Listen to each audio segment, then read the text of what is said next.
प्रिय देशवासियों, नमस्कार। हम सभी ने बीते दिनों में देश का सामर्थ्य और उसका संयम दोनों देखा है। मैं सबसे पहले भारत की पराक्रमी सेनाओं को, सशस्त्र बलों को, हमारी खुफिया एजेंसियों को, हमारे वैज्ञानिकों को, हर भारतवासी की तरफ से सैल्यूट करता हूं। हमारे वीर सैनिकों ने ऑपरेशन सिंदूर के लक्ष्यों की प्राप्ति के लिए असीम शौर्य का प्रदर्शन किया। मैं उनकी वीरता को, उनके साहस को, उनके पराक्रम को आज समर्पित करता हूं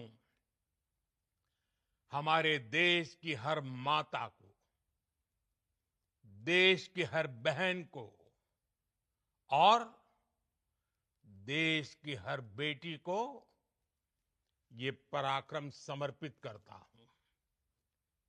साथियों, 22 अप्रैल को पहलगाम में आतंकवादियों ने जो बर्बरता दिखाई थी, उसने देश और दुनिया को झकझोर दिया था। छुट्टियां मना रहे निर्दोष मासूम नागरिकों को धर्म पूछकर उनके परिवार के सामने, उनके बच्चों के सामने बेरहमी से मार डालना, यह आतंक का बहुत विभत्स चेहरा था, क्रूरता थी।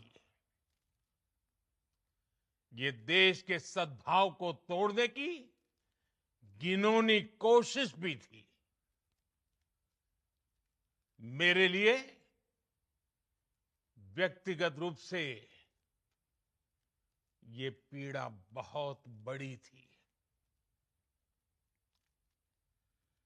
इस आतंकी हमले के बाद सारा राष्ट्र, हर नागरिक, हर समाज, हर वर्ग, हर राजनीतिक दल एक स्वर में आतंक के खिलाफ कड़ी कार्रवाई के लिए उठ खड़ा हुआ।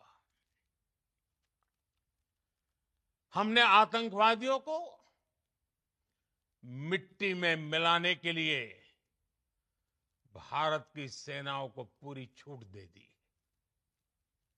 और आज हर आतंकी, आतंक का हर संगठन जान चुका है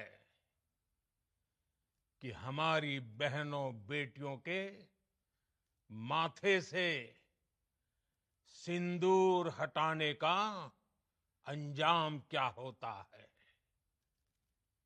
साथियों, ऑपरेशन सिंदूर ये सिर्फ नाम नहीं है, ये देश के कोटि कोटि लोगों की भावनाओं का प्रतिबिंब है। ऑपरेशन सिंदूर न्याय की अखंड प्रतिज्ञा है।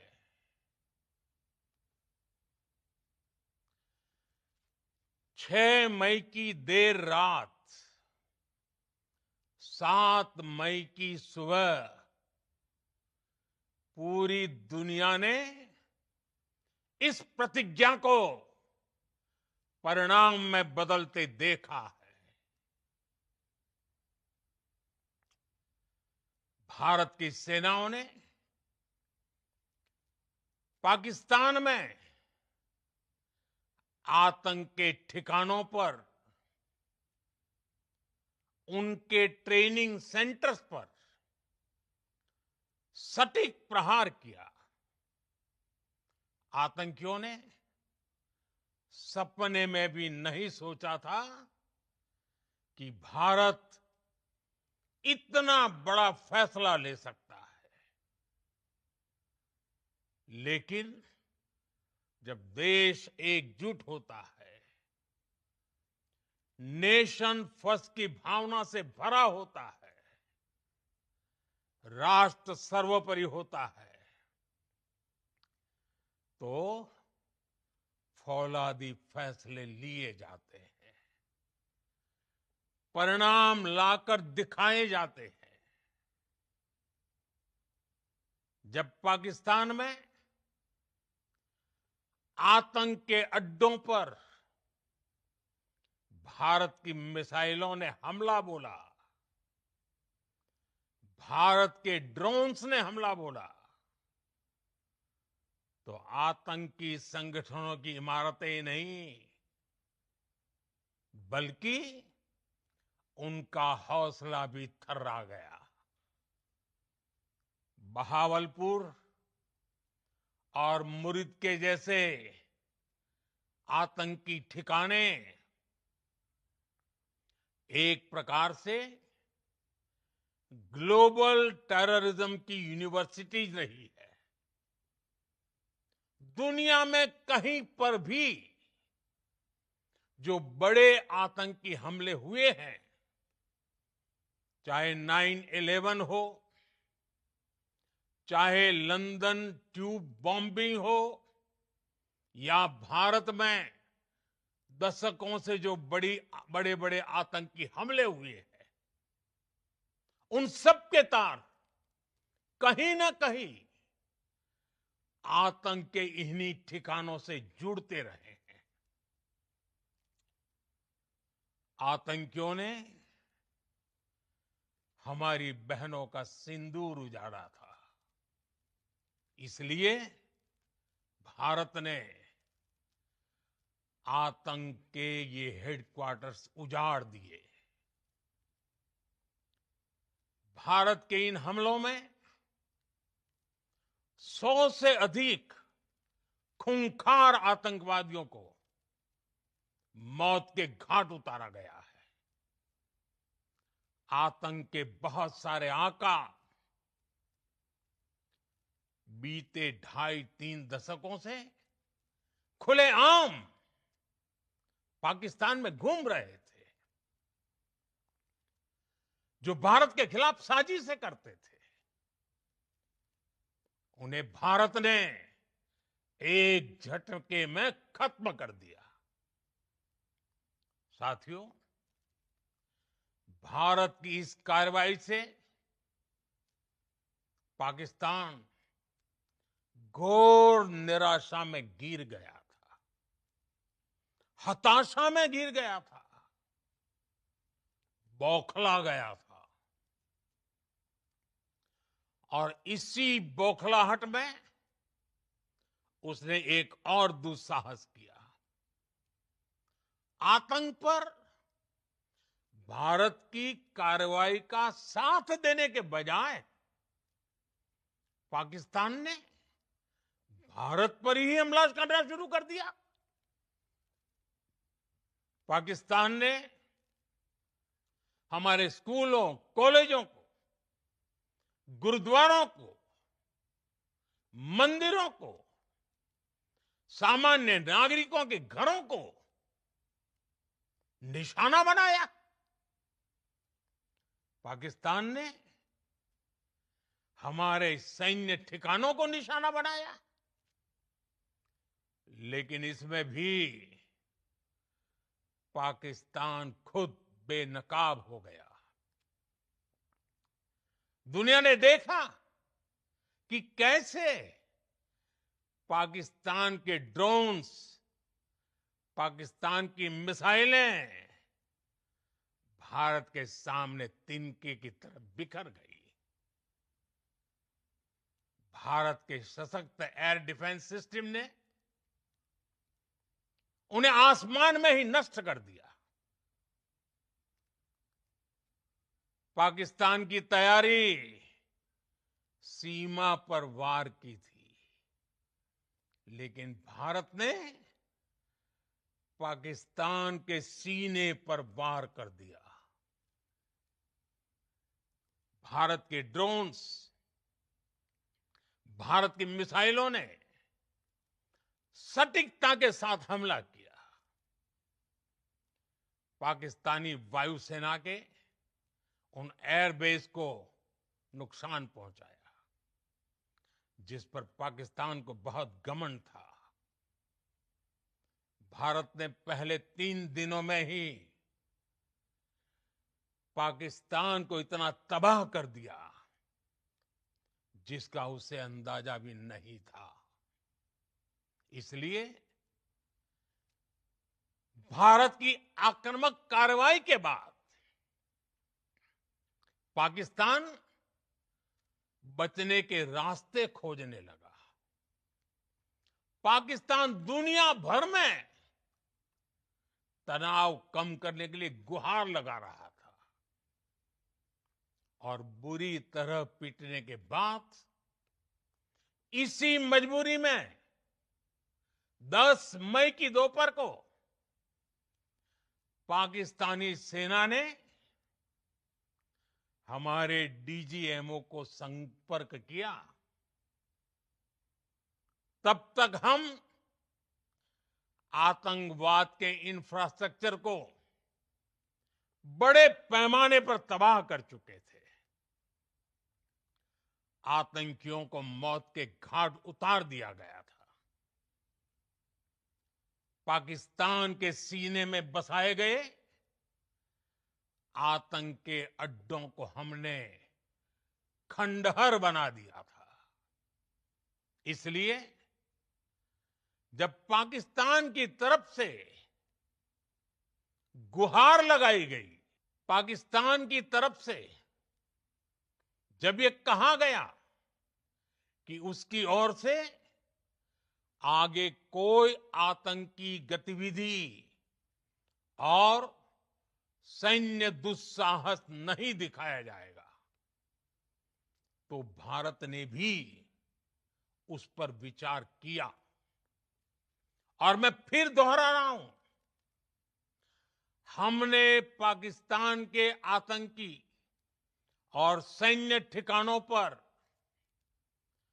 अपनी जवाबी कार्रवाई को अभी सिर्फ स्थगित किया है। आने वाले दिनों में हम पाकिस्तान के हर कदम को इस कसौटी पर मापेंगे कि वो क्या रवैया अपनाता है। साथियों, भारत की तीनों सेनाएं, हमारी एयरफोर्स, हमारी आर्मी और हमारी नेवी,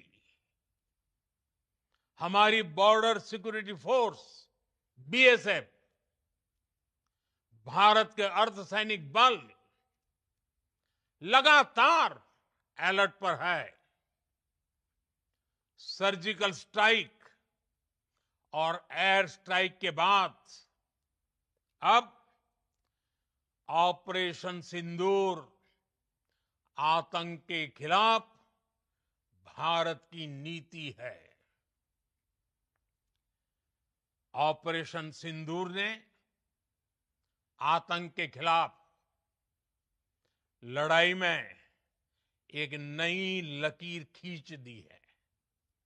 एक नया पैमाना, न्यू नॉर्मल तय कर दिया है। पहला, भारत पर आतंकी हमला हुआ तो मुंह तोड़ जवाब दिया जाएगा। हम अपने तरीके से, अपनी शर्तों पर जवाब देकर रहेंगे। हर उस जगह जाकर कठोर कार्रवाई करेंगे जहां से आतंक की जड़ें निकलती हैं। दूसरा, कोई भी न्यूक्लियर ब्लैकमेल भारत नहीं सहेगा। न्यूक्लियर ब्लैकमेल की आड़ में पनप रहे आतंकी ठिकानों पर भारत सटीक और निर्णायक प्रहार करेगा। तीसरा, हम आतंक की सरपरस्त सरकार और आतंक के आकाओं को अलग अलग नहीं देखेंगे। ऑपरेशन सिंदूर के दौरान दुनिया ने